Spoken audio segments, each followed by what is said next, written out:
نبی صلی اللہ علیہ وسلم کا طریقہ یہ تھا کہ جب بھی نیا چاند طلوع ہوتا، نیا مہینہ شروع ہوتا، تو آپ دعا کیا کرتے تھے. کس کس کو دعا آتی ہے؟ الحمدللہ. جس کو نہیں آتی وہ بھی سیکھ لے، کیونکہ دعا ہر حال میں فائدہ دیتی ہے. اللہم احلہ علینا بالامن والایمان والسلامت والاسلام ربی وربک اللہ. اے اللہ تو اس چاند کو ہم پر امن، ایمان، سلامتی اور اسلام والا بنا دے. یعنی اس مہینے میں جو ہم داخل ہو رہے ہیں تو اس نئے چاند کے طلوع کے ساتھ یا نئے مہینے کے آغاز پر یا نئے سال کے آغاز پر ہمیں کیا کچھ نصیب ہو؟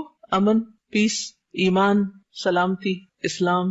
اور پھر ساتھ ہی فرمایا کہ ربی و ربک اللہ، اے چاند میرا اور تیرا رب اللہ ہے. کیونکہ بہت سے لوگ چاند کو بھی خدا مانتے ہیں، لیکن اسلام نے کیا بتایا کہ خدا ایک ہے، رب ایک ہے، اللہ ایک ہے، معبود ایک ہے، اور باقی سارے اس کے عابد. آپ صلی اللہ علیہ وسلم یہ بھی فرمایا کرتے تھے ہلال رشد و خیر، ہلال رشد و خیر. رشد یعنی ہدایت اور خیر یعنی بھلائی، یعنی ہدایت اور بھلائی والا چاند ہو یہ.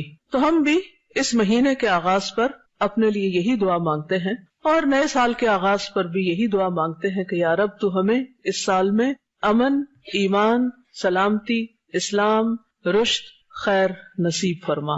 ہم اپنے لیے بھی یہی مانگتے ہیں اور باقی سب کے لیے بھی. لہٰذا اس موقع پر اگر ہم اس مسنون دعا کے ساتھ اپنی بات کا آغاز کریں، یا جب بھی کوئی نیا مہینہ شروع ہو یا نیا سال شروع ہو، تو اس میں دوسروں کو بھی اس دعا کی یاد دہانی کرا دیں، تو نہ یہ بدعت ہے اور نہ ہی یہ غیر مسنون عمل، بلکہ سراسر مسنون عمل ہے کہ ہم اپنے کاموں کا آغاز اللہ کے نام اور دعا مانگتے ہوئے کریں.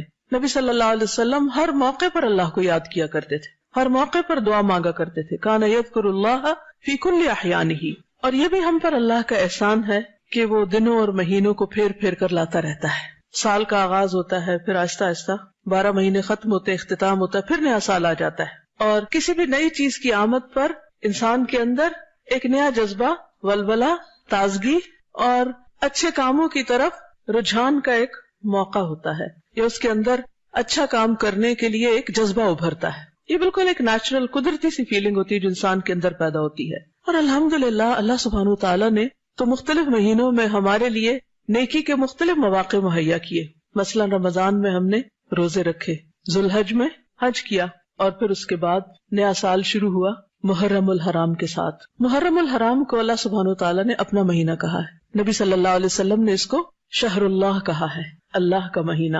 مہینوں کی کل تعداد تو 12 ہے، جیسا کہ قرآن مجید سے ہمیں پتہ چلتا ہے ان عدت الشہور عند اللہ 12 شہرا فی کتاب اللہ یوم خلق السماوات والارض منها 4 حرم ذلك الدین القیم فلا تظلموا فیہن انفسکم. ان عدت الشہور، مہینوں کی تعداد، مہینوں کی گنتی، عند اللہ، اللہ کے نزدیک، جس دن سے اس نے آسمانوں اور زمین کو پیدا کیا ہے، اللہ کی کتاب میں 12 مہینے ہیں. اسی لیے آپ دیکھیں کہ چاہے اسلامی کیلنڈر ہو، ہجری کیلنڈر ہو، یا وہ رومی کیلنڈر ہو، یا عیسوی کیلنڈر ہو، بکرمی ہو، کوئی بھی ہو، سب میں مہینوں کی تعداد 12 ہی ملتی ہے. اور یہ کس نے بنائی؟ اللہ سبحانہ وتعالی نے. کب سے؟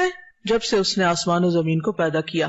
اور ان میں سے 4 مہینوں کو اس نے حرمت والا بنایا، جن میں سے ایک رجب اور 3 مسلسل، ذوالقعدہ، ذوالحجہ اور محرم. منہا 4 حرم. اور یہ 4 مہینے جنہیں حرمت والے قرار دیا، ان کے پیچھے بھی ایک خاص غرض ہے. اور ان میں سے خصوصی طور پر محرم کو محرم اور پھر ساتھ الحرام کہا گیا، یعنی بہت ہی حرمت والا. محرم کس کو کہتے ہیں؟ محرم کا لفظی معنی ہوتا ہے ممنوع، حرام کیا گیا، مقدس، عظمت والا، لائق احترام.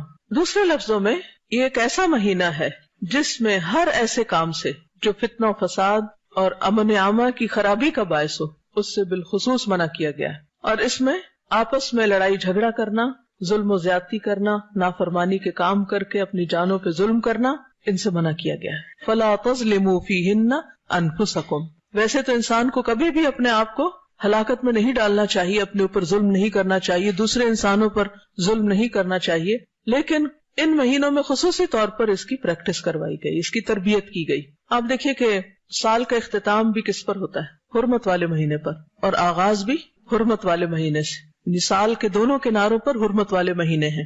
حضرت حسن بصری کہتے ہیں ان اللہ افتتح السنۃ بشہر حرام واختتمها بشہر حرام فلیس شہر فی السنۃ بعد شہر رمضان اعظم عند اللہ من شدت تحریمہ.